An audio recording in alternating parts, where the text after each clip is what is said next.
Eu saúdo você com a graça e a paz do nosso Senhor e Salvador Jesus. Que Ele esteja abençoando a sua vida, a sua casa, a sua família. Que Ele esteja derramando a sua graça, a sua paz sobre todos vocês. Que você se sinta abraçado pelo próprio Deus, pelo Criador, por aquele que entregou o seu Filho a morrer na cruz para que você fosse liberto dos pecados. Eu quero fazer uma pergunta para você essa noite. Eu já tenho certeza que a resposta é positiva. É sim. Você ama a sua família? Você quer o melhor, né, para a sua família? Você trabalha para que a sua família possa usufruir ali do fruto do seu trabalho?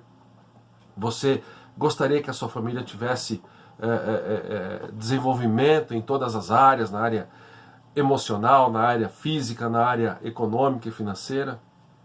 Tenho certeza que sim, nós amamos a nossa família. Jesus também amava a sua família.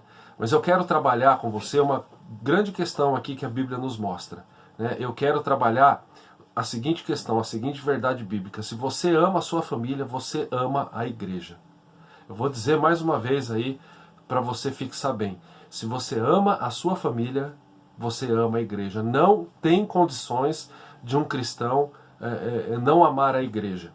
Abre parênteses aqui. Né? Nós vivemos em uma época onde as pessoas tecem aí as opiniões sobre as mais variadas áreas da existência humana. Tá? Na área política, na área de administração pública em todos os seus níveis, né? Na área empresarial, nos negócios, né? No ramo da alimentação, né? No ramo dos relacionamentos humanos. Existem opiniões as mais diversas e variadas para todas as áreas. Só que a gente vive em um mundo muito egoísta. Eu costumo dizer que o egoísmo ele é um Deus falso que tem atrapalhado muitas vezes a caminhada das pessoas nos nossos dias. E esse egoísmo ele faz com que a nossa opinião seja muitas vezes a única a ser observada, ok? E a gente precisa entender isso, né? A gente precisa entender que esse é o mundo em que nós vivemos. Esses valores, né, por exemplo, como o egoísmo, não são valores bíblicos. Tá? E tem muita gente, por que eu estou dizendo tudo isso? Porque tem muita gente tecendo críticas e mais críticas à igreja. Né? Eu, inclusive, estou lendo um livro onde o autor ele trabalha a seguinte questão. Né? Nós amamos a Deus, mas não dá para amar a igreja do jeito que a igreja está. Né? E eu estou com muitos sentimentos aqui. Tem horas que eu preciso deixar esse livro de lado, porque a gente chega a ficar um pouco nervoso, né? Porque não existe como, né? E é isso que eu quero trabalhar com vocês aqui essa noite, não existe possibilidade de amar, né, a nossa família, de amar a Deus, se a gente deixar de amar a igreja, ok? E neste momento de afastamento social, que a gente tem percebido que muitas pessoas se afastam das igrejas, por conta das mais variadas críticas. A igreja está com as portas fechadas, a igreja não faz nenhum trabalho de utilidade pública aqui, a igreja não faz nenhuma diferença, né, na sociedade. E as pessoas muitas vezes se escondem atrás dessas desculpas. A grande verdade é essa, elas se escondem, né, tecendo críticas a terceiros, é como se escondessem os seus próprios problemas, as próprias mazelas da existência. Você já parou para pensar nisso? Via de regra, aquela pessoa, dentro ou fora da igreja, que gosta de reclamar, que gosta de tecer críticas aos outros, ela não admite que ninguém fale dela. Né? E a gente está vivendo um mundo assim. Não faça o teste não, mas se você gosta de discussões, por exemplo, em rede social, se tem aquela pessoa que sempre discute, que sempre expõe a sua opinião, seja contrário à opinião dela para você ver aonde que essa coisa vai parar. A coisa toma uma proporção muitas vezes tão grande que amizades são desfeitas por conta, né, de uma contrariedade aí de opiniões. Né? A pessoa expõe a opinião dela e você é contra, e aí muitas vezes até a amizade termina. Tá? Então, estou dizendo tudo isso para a gente lembrar que esse é o mundo que nós vivemos. Um mundo que tem gritado, né, com toda a força dos seus pulmões aí, né, de que a igreja, né, é um emaranhado de pecadores que não fazem diferença nenhuma.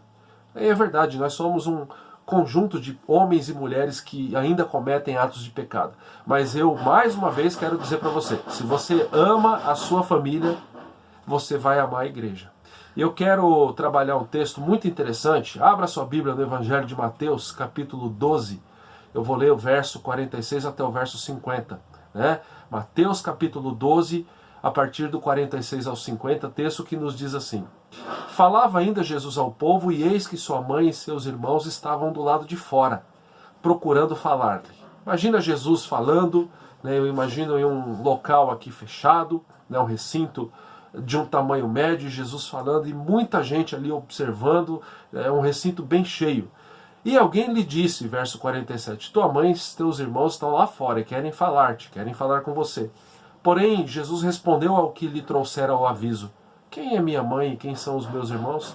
E estendendo a mão para os discípulos, disse, eis minha mãe e meus irmãos, porque qualquer que fizer a vontade de meu Pai Celeste, esse é meu irmão, irmã e mãe. Pois é, meus irmãos, se nós amamos a nossa família, nós amamos a igreja. Quem é que não quer desenvolvimento para a família? Quem é que muitas vezes sonha com uma casa maior, né, com um pouco mais de conforto para a família? Quem é que sonha com desenvolvimento no seu trabalho, né, na sua função, para que o salário seja melhor, e a gente está pensando, né, nem apenas no dinheiro, a gente está pensando naquilo que o dinheiro pode proporcionar à nossa família. E isso porque nós amamos a nossa família, nós amamos, né, os nossos pais, e assim espero que seja com todos, nós amamos os nossos filhos, maridos, esposas, irmãos, amigos, né? E se nós amamos todos eles, nós amamos a igreja. Né? A gente precisa refletir um pouco sobre essa questão aqui. Né? Você quer desenvolvimento para a sua família? Eu quero para a minha. Né? Eu quero desenvolvimento na minha área de atuação, eu tenho certeza que você quer na sua também, mas a gente precisa parar um pouquinho, refletir e entender o que estava acontecendo aqui. Quando você lê o Evangelho de Mateus, você percebe que os primeiros capítulos contam a história do seu nascimento, a sua genealogia, né? Um período da sua infância.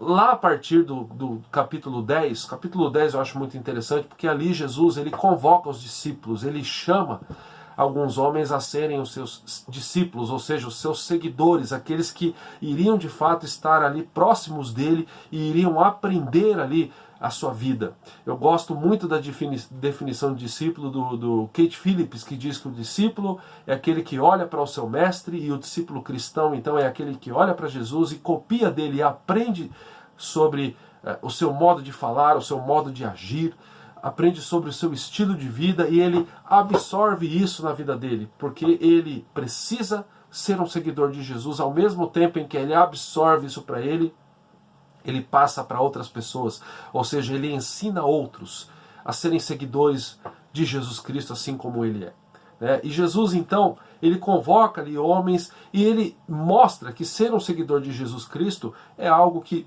dá trabalho, é algo que muitas vezes nós sentimos assim, como é difícil.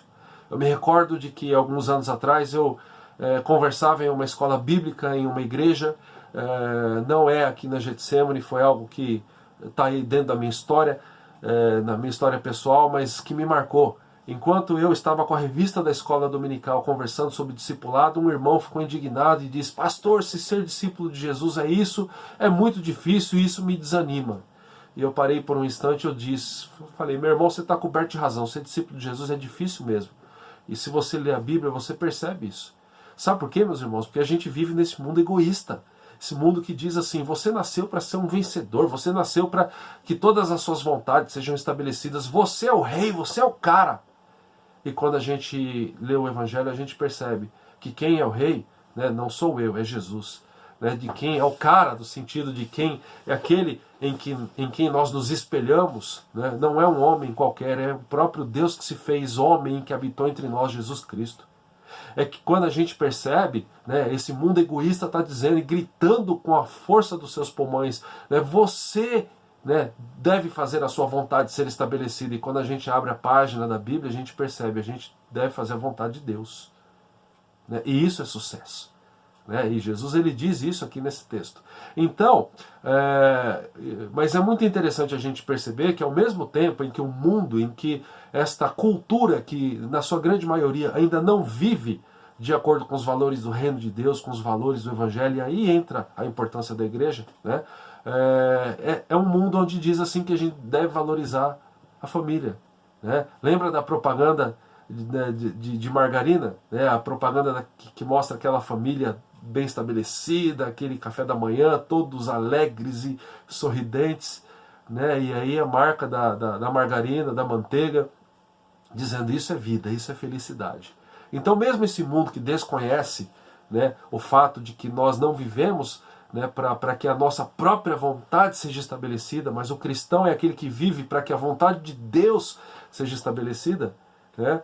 É o cristão que convive nesse mundo onde família ainda é de alguma forma valorizada, né? De alguma forma, porque hoje existem algumas organizações até mundiais, por exemplo, se você pegar, essa semana saiu uma notícia da ONU dizendo que eles queriam proibir termos que são ofensivos, né, à cultura vigente. E esses termos são marido e mulher, né? Então, por conta do pecado que tem se alastrado aí, a família também tem sido atacada. Mas mesmo assim existe ainda uma parte da sociedade que valoriza a família. E nós cristãos devemos dar o exemplo e valorizar ainda mais.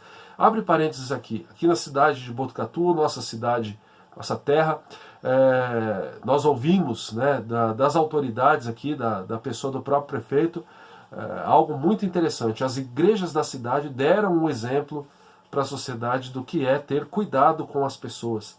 Quando, sem força de decreto, as igrejas decidiram por entrar, né, no afastamento e cancelar os seus cultos públicos para mostrar assim zelo, né, pela saúde da população. Então, desta forma, nós ouvimos pessoas, né, que fazem parte das autoridades, né, elogiando a postura da igreja. Só que a gente precisa entender o seguinte: nós somos sal da terra e luz do mundo. Então, esse é o nosso papel. A gente precisa dar o exemplo.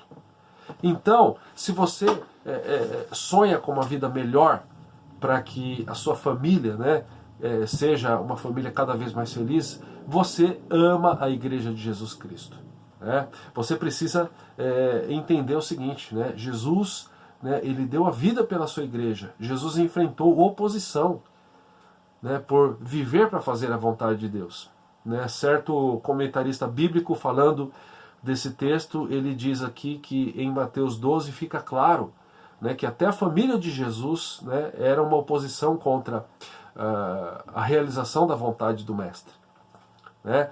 Você tem aqui, por exemplo, no capítulo 12, né, esse comentarista vai dizer 5 partes de oposição, 5 oposições diferentes. Do verso 1 ao 14 ele vai dizer que aqui fica claro a oposição religiosa causada pela má interpretação das suas palavras. Né? Então, líderes religiosos não entendiam o que Jesus estava fazendo e se opunham a ele. O que é oposição? É o ato ou o efeito de você se colocar contrário, né, a uma ideia ou a uma pessoa. Então, os líderes religiosos, né, interpretando de uma forma equivocada Jesus.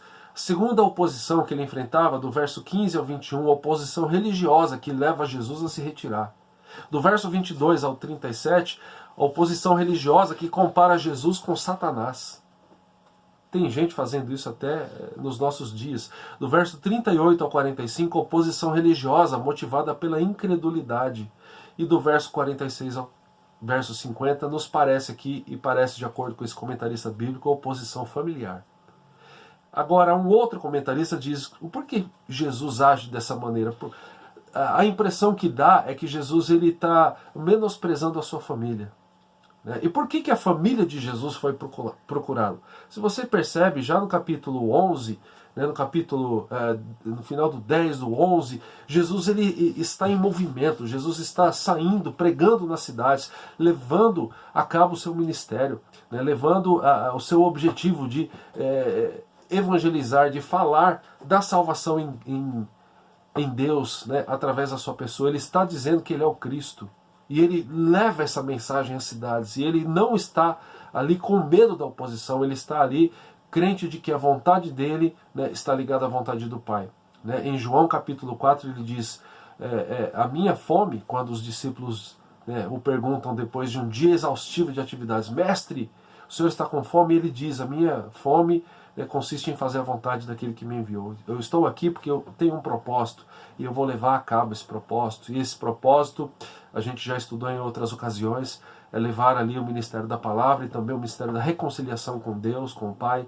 é o perdão dos pecados, é essa realidade que Jesus está mostrando. Com os seus milagres ele mostra: eu sou o Messias, eu sou aquele de quem as páginas das Escrituras em todo o Antigo Testamento apontam, eu sou, né, o cumprimento da palavra, eu sou a palavra, né?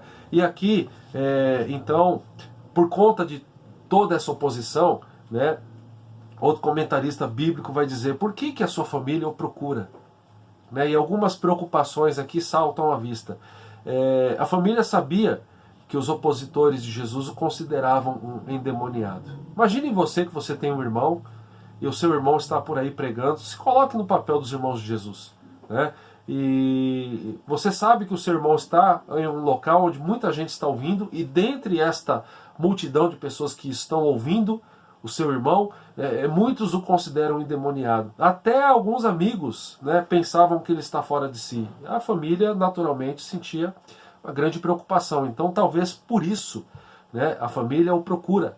E percebendo que ele está dentro de um recinto, a ideia aqui é que ele está dentro de um recinto fechado, né, e isso fica claro quando no verso 47 alguém chega até ele e diz: a sua mãe e os seus irmãos estão lá fora e querem falar com você.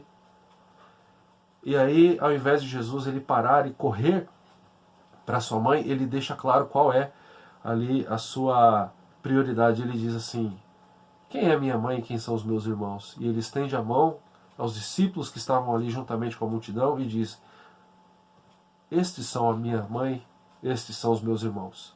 E ainda, complementando a ideia, no verso 50 ele diz: porque qualquer que fizer a vontade de meu Pai Celeste, esse é meu irmão, irmã e mãe.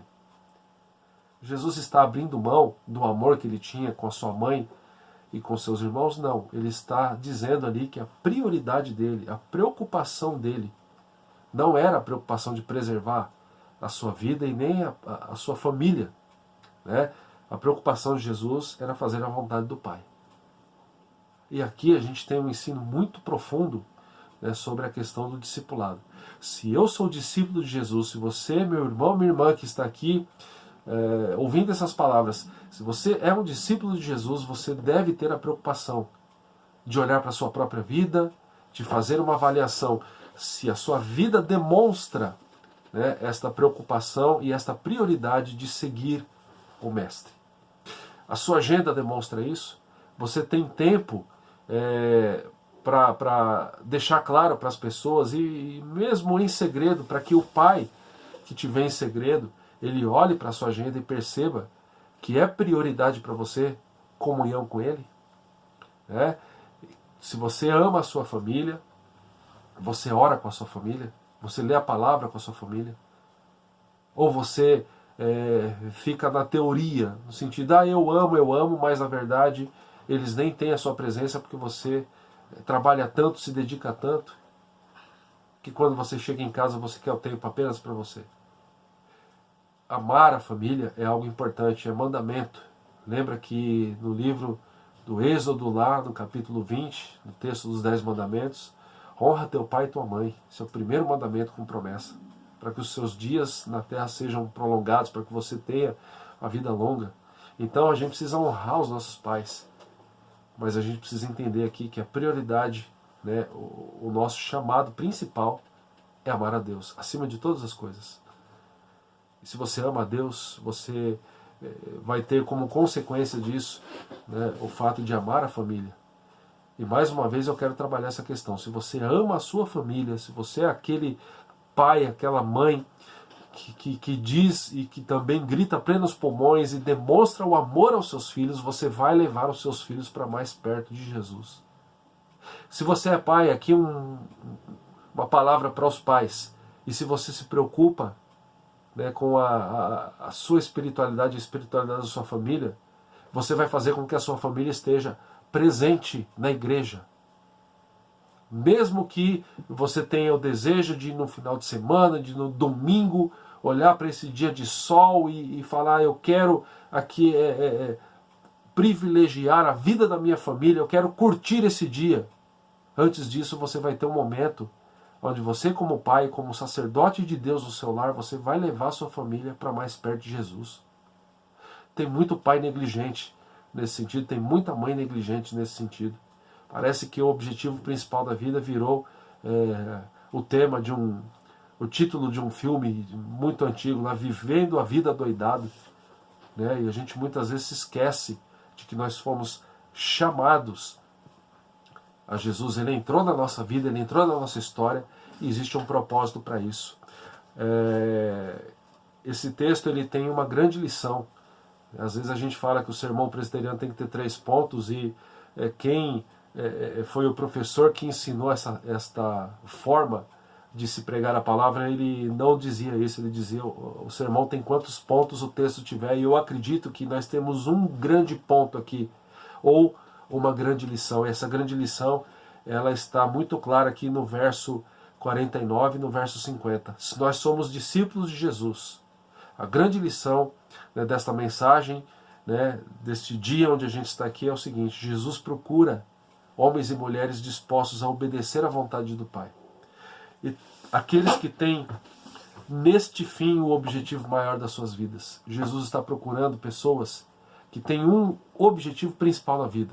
Esse objetivo não é ganhar dinheiro, não é ter sucesso à luz do mundo. Esse objetivo é estar próximos de Deus, é fazer a vontade de Deus. Então, se você ama a sua família, eu quero deixar um recado muito claro: valorize a sua igreja. A igreja, ela tem uma série de falhas que precisam ser trabalhadas, né? E muitas vezes eu, como pastor, eu fico entristecido porque as pessoas olham para uma igreja. Isso acontece na nossa e em praticamente toda a igreja, e a pessoa percebe algo ali que precisa ser resolvido, e a pessoa fica frustrada, né? E a pessoa fala: eu vou para outra igreja porque essa igreja tem um problema. Toda igreja tem um problema. E se Deus te colocou aqui, Deus tem um propósito para a sua vida nesta igreja. Isso é uma coisa muito séria, né? Ele quer usar você, e Ele quer que você seja bênção na sua casa. E para você ser bênção na sua casa, você vai amar a família.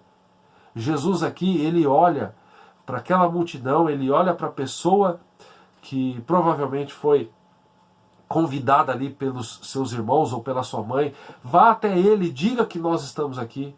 E ele deixa uma grande lição ali para sua mãe, para os seus irmãos, para os seus discípulos e para a multidão que estava ali. Todo aquele que faz a vontade do meu Pai, esse é meu irmão, é minha irmã e é minha mãe. Porque qualquer que fizer a vontade do meu Pai Celeste, esse é meu irmão e é minha irmã e é minha mãe. Como é que você responde a esse texto? Você tem procurado intimidade com Deus? Agora não é o momento de você pensar nem na liderança da sua igreja, nem no pastor, nem no presbítero, no diácono. Agora é o momento onde você coloca a sua vida em xeque, e você deve fazer essa avaliação. Você tem buscado a Deus? Você tem se derramado diante da sua presença? A sua agenda mostra que isso é prioridade para você? Se não for, meu irmão, né, não adianta ficar correndo atrás do vento, não.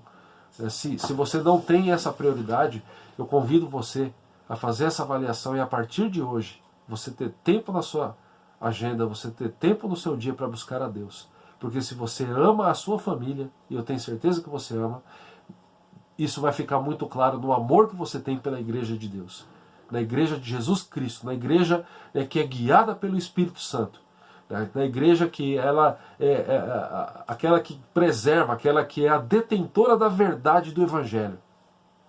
E você vai ser uma bênção nessa igreja. E sendo uma bênção nessa igreja, por amar a Deus, você vai amar a igreja assim como Jesus Cristo a amou, e Ele entregou a vida por ela. E você vai ser bênção, você vai ser usado, e você tem dom. Todos nós temos dons, porque quem distribui, quem é o proprietário dos dons é o Espírito Santo. E se nós temos vida com Cristo, nós temos a presença do Espírito habitando em nós. Sabe o que pode estar acontecendo com você? Você pode estar desanimado, e você pode estar negligente na sua busca, por esta vida de intimidade com Deus. A Bíblia diz que nós entristecemos o Espírito Santo, que nós, pela nossa negligência, apagamos a atuação dele em nós. Então, este é o momento, esta é a hora de você dizer: Deus, eu quero ser usado pelo Senhor. Deus, eu quero, de fato, enxergar os dons. Eu quero, quais são os dons, o que o Senhor quer fazer, ó Pai, através da minha vida. Quem o Senhor quer alcançar através da minha vida. E eu tenho certeza que se você fizer isso, se você se derramar diante de Deus, com todo o teu coração, com toda a tua energia, você vai ser um pai melhor, você vai ser uma mãe melhor, um irmão melhor, um filho melhor, né? Você vai ser um servo que Deus vai usar, né, poderosamente para o seu reino, para a expansão do seu reino aqui na terra, né? Porque qualquer que fizer a vontade de meu Pai Celeste, esse é meu irmão, irmã e mãe. Mais uma vez eu digo, a grande lição desta mensagem: se você ama a sua família, você também ama a Igreja de Jesus Cristo. Que Ele te guarde, que Ele te abençoe, que Ele te use. Vamos orar? Obrigado, Senhor, pela Tua Palavra, obrigado porque através da Tua Palavra nós entendemos que a prioridade de Jesus, ó Pai, não era guardar a sua própria vida, não era se afastar dos opositores, não era se resguardar no sentido de que ele estava correndo perigo e ele precisava então se afastar da multidão, mas a gente percebe por esse texto que a sua prioridade, a prioridade do nosso Senhor e Salvador Jesus era fazer a tua vontade, Pai. E que seja assim na minha vida e na vida de todos que estão aqui ouvindo essa mensagem. Usa-nos para a honra e para o louvor, ó Pai, da Tua glória. Usa-nos para que o Teu nome seja cada vez mais conhecido e o Senhor seja glorificado. Usa-nos como instrumentos, como servos do Senhor, como discípulos de Cristo. Nós oramos em nome do Senhor Jesus. Amém. E meu irmão, que a graça maravilhosa do nosso amado Senhor Jesus, que o amor de Deus, o nosso amado Pai, que a comunhão e o consolo do Santo Espírito esteja sobre a sua vida e sobre a sua família, hoje e para todo sempre. Amém e amém. Se você ama a sua família, você ama a sua igreja. Sirva a Jesus na igreja onde Ele te colocou. Que Deus te abençoe.